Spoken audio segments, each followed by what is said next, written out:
வணக்கம். நீங்கள் இணைந்திருப்பது உதயம் டிஜிட்டல் வலையொலியின் இரவு நேர பிரதான செய்திகளுடன். செய்தி தொகுப்பு உதயம் டிஜிட்டல் செய்தி பிரிவு. செய்திகள் வாசிப்பவர் லிஷா தரணேஸ்வரன்.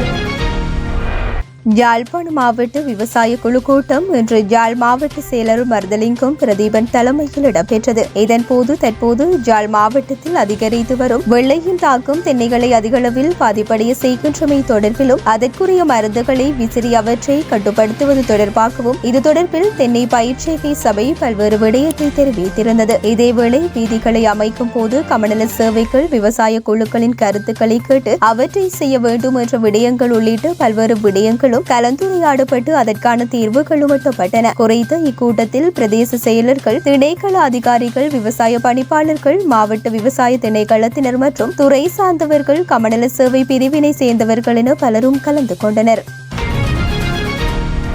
மனித எச்சங்கள் மீட்கப்பட்டு நல்லூர் பிரதேச சபைக்கு உட்பட்டு அரியாலை சிந்துபாத்தி மயானத்தில் கடமைக்காக நிறுத்தப்பட்ட போலீசார் மின்னொளி வசதிகளின்றி இருளில் தங்க வேண்டிய துர்ப்பாக்கிய நிலைக்குள் தள்ளப்பட்டுள்ளனர். குறித்த விடயம் தொடர்பில் தெரிய வருகையில் அண்மையில் சிந்துபாத்தி மயானத்தில் தகன மேடை அமைப்பதற்காக தோண்டப்பட்ட போது மனித எச்சங்கள் வெளிவந்த நிலையில் குறித்த விடயம் தொடர்பில் போலீஸ் நிலையத்தில் முறைப்பாடு பதிவு செய்யப்பட்டது. இந்த நிலையில் போலீசார் குறித்த பகுதிக்கு போலீஸ் பாதுகாப்பு வழங்கப்பட்ட நிலையில் யாழ்ப்பாண நீதிமன்ற நீதிபதியும் குறித்த பகுதியை பார்வையிட்டு சென்றதுடன் குறித்த பகுதியின் பாதுகாப்புக்காக இரு போலீசார் 24 மணித்தியாலமும் பாதுகாப்பு கடமையில் உள்ள நிலையில் இரவு நேரங்களில் மின் விளக்குகள் இன்றி இருளில் காத்திருக்க வேண்டிய துர்ப்பாக்கிய நிலை ஏற்பட்டுள்ளது. போலீசார் மயானத்தில் உணவு உண்பதில் இருந்து தமது அன்றாட செயல்பாடுகளை இரவு நேரங்களில் மேற்கொள்வதற்கு மின் விளக்கு இன்மையால் பல்வேறு அசௌகரியங்களை எதிர்கொண்டு வருகின்றனர். குறித்த விடயம் தொடர்பில் நல்லூர் பிரதேச சபை செயலர் தாம் அவதானம் செலுத்துவதாக தெரிவித்தார்.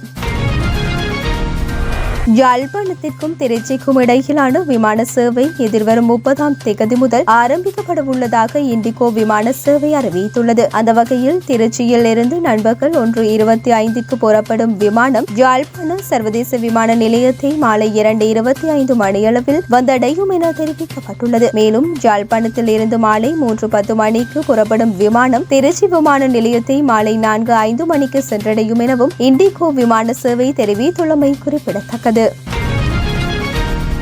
கனேமுல்ல சஞ்சீவ கொலை சம்பவம் தொடர்பில் கைது செய்யப்பட்ட சந்தேக நபரே துப்பாக்கி சூடு நடத்தியவர் என்பதற்கான போதிய ஆதாரங்கள் கிடைத்துள்ளதாக போலீஸ் ஊடக பேச்சாளர் புத்திக மனதுங்க தெரிவித்துள்ளார். இன்று நடைபெற்ற விசேட ஊடகவியலாளர் சந்திப்பில் ஊடகவியலாளர்கள் எழுப்பிய கேள்விக்கு பதிலளிக்கும் போதே அவர் இதனை தெரிவித்தார். கனேமுல்ல சஞ்சீவ கொலை சம்பவம் தொடர்பில் கைது செய்யப்பட்ட சந்தேக நபரின் கைரேகைகள் மற்றும் துப்பாக்கியில் காணப்படும் கைரேகைகள் பொருத்தப்படுமா என ஊடகவியலாளர்கள் எழுப்பிய கேள்விக்கு பதிலளித்த போலீஸ் ஊடக பேச்சாளர் அவர் நடந்து சென்ற விதம், கையடக்க தொலைபேசி முக அடையாளங்கள் மற்றும் விஞ்ஞானபூர்வ சான்றுகள் மூலம் துப்பாக்கி சூடு நடத்தியது குறித்த நபர்தான் என தெரிய வந்துள்ளது என்றார்.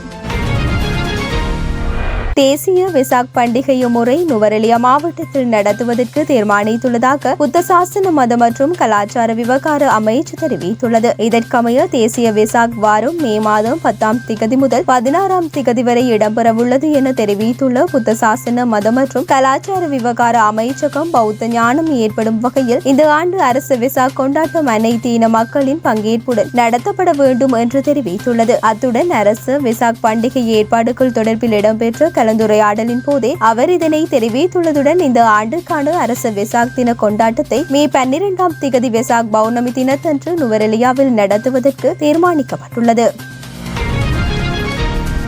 கைது செய்வதற்காக பிடியாணை பிறப்பிக்கப்பட்டுள்ள முன்னாள் போலீஸ் மா அதிபர் தேசபந்து தென்னகோன் தொடர்பில் தகவல் தெரிந்தால் குற்றப்புலனாய்வு பிரிவுக்கு அறிய தருமாறு போலீசார் கேட்டுக் கொண்டுள்ளனர். இன்று நடைபெற்ற ஊடகவியலாளர் சந்திப்பில் போலீஸ் ஊடக பேச்சாளர் சிரேஷ்ட போலீஸ் அத்தியட்சகர் புத்திக மனதுங்க இதனை தெரிவித்தார். பெலிகம பெலேன பகுதியில் உள்ள உணவகம் ஒன்றுக்கு அருகில் 2023ஆம் ஆண்டு இடம்பெற்ற துப்பாக்கி சூட்டு சம்பவம் தொடர்பாக முன்னாள் போலீஸ் மா அதிபர் தேசபந்து தென்னகோன் உட்பட 8 பேரை கைது செய்து நீதிமன்றில் முன்னிலைப்படுத்துமாறு மாத்தறை நீதிவான் நீதிமன்றம் உத்தரவிட்டிருந்தது. அதன்படி தேசபந்து தென்னகோனை கைது செய்வதற்கான நடவடிக்கைகளை குற்றப்புலனாய்வு திணைக்களம் முன்னெடுத்து வருகின்றது. அவர் தங்கியிருந்ததாக கூறப்படும் கொழும்பில் உள்ள வீடு உட்பட 4 வீடுகள் அண்மையில் சோதனைக்கு உட்படுத்தப்பட்டுள்ளன. எனினும் அவர் குறித்த வீடுகள் அவற்றிலும் இருக்கவில்லை. இதேவேளை மாத்தறை நீதிவான் நீதிமன்றம் அவர் வெளிநாடு செல்வதை தடுக்கும் வகையிலான பயண தடையை விதித்துள்ளமை இதன்போது குறிப்பிடத்தக்கது.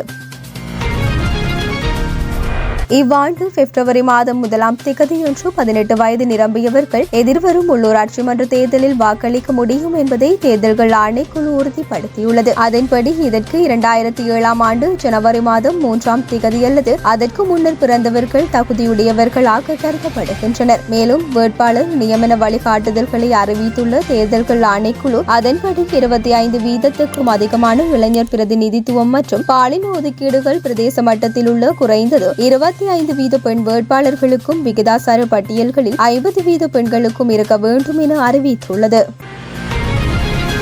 இத்துடன் உதயம் டிஜிட்டல் வலையொலியின் இரவு நேர பிரதான செய்திகள் நிறைவடைகின்றன. தொடர்ந்தும் நாளை காலை நேர செய்தி சுருக்கத்துடன் இணைந்திருங்கள். வணக்கம்.